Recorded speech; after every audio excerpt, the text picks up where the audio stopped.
नमस्कार दोस्तों, स्वागत है आपका YouTube platform GS by Neeraj sir में। अभी आपने देखा कि हमने 2019 जो 24 फरवरी को पेपर हुआ है, 24 फरवरी को उसका एआरओ का पेपर का संपूर्ण डिस्कशन हमने करवाया। लगभग 100 प्लस क्वेश्चनों का डिस्कशन हुआ। जितने क्वेश्चनों के आंसर लगभग 100% आ रहे थे। बाकी क्वेश्चन वही छूटे हैं जो नॉर्मल थे, जिन्हें सारे लोग आंसर कर सकते थे। ठीक, इंग्लिश का पेपर थोड़ा मॉडरेट था।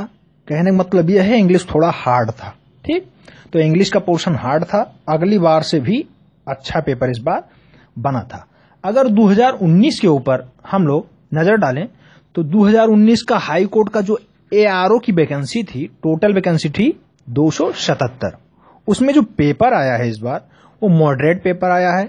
पेपर बहुत ही मॉडरेट है। जैसे जीएस का पोर्शन ले लिया जाए, बहुत ही अच्छे लेवल का क्वेश्चन डाला गया है। यह नहीं कहा जा सकता कि नॉर्मल पेपर है, मॉडरेट पेपर है। अच्छे लेवल से क्वेश्चन पुटअप किए गए हैं। दो एक क्वेश्चन नॉर्मल डाल दिया गया है, उसका यह मतलब नहीं है कि पेपर नॉर्मल है। अब हम लोग अगर चर्चा करें, 2016 में वैकेंसी आई थी, 16 में भी पेपर हुआ था और 16 में हाई कोर्ट में जो आया था वैकेंसी, उसमें आरओ भी आया था और एआरओ भी आया था। आरओ की जो वैकेंसी थी वो 343 प्लस थी वैकेंसी।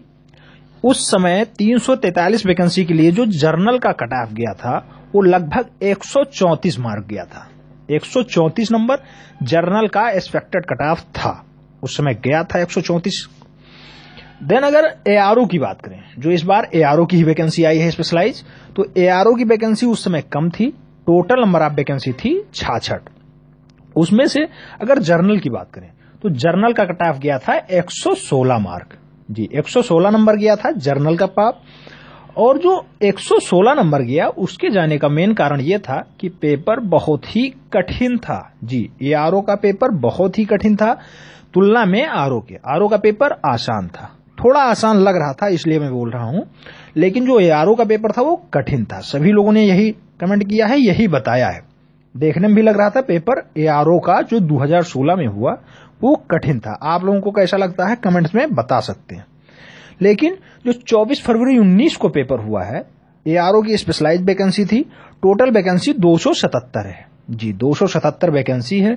अगर कट ऑफ की बात करें तो पेपर मॉडरेट है।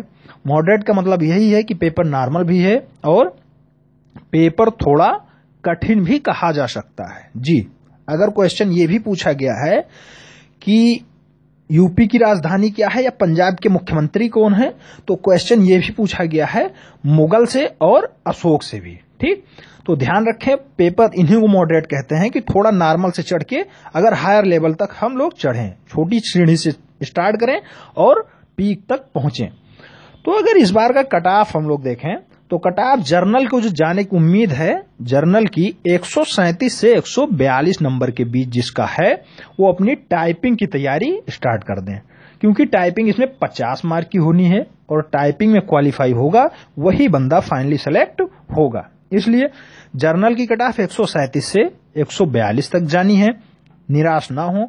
जिन लोगों का इसके बीच लगभग इसके बीच है वो अपनी टाइपिंग स्टार्ट कर दें, क्योंकि 50 मार्क की टाइपिंग होनी है।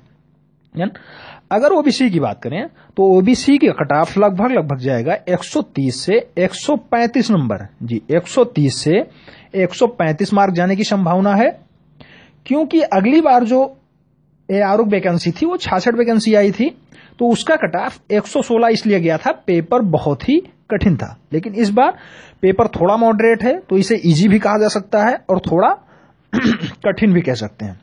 देन अगर एससी की बात करें, 124 से 130 नंबर जाने की संभावना है। इस बार का कट ऑफ इसके बीच जिसका है वो अपनी टाइपिंग स्टार्ट करें।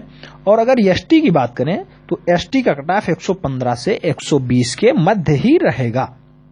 कई लोगों ने ये कहा कि सर फीमेल की कट ऑफ कितनी जाएगी, तो फीमेल की कट ऑफ अगर बात करें तो फीमेल की कट ऑफ 140 प्लस ही रहेगी। जी, फीमेल की भी कट ऑफ 140 प्लस ही रहेगी, क्योंकि वैकेंसी बहुत ही कम है। 277 वैकेंसी, कोई ज्यादा वैकेंसी नहीं होती। एआरओ के पोस्ट हैं, पोस्ट बहुत ही अच्छे हैं, तो इसलिए कट ऑफ ज्यादा ही जाने की संभावना है, क्योंकि मॉडरेट पेपर था। जी, अगर इजी पेपर होता तो ये जो कट ऑफ 140 है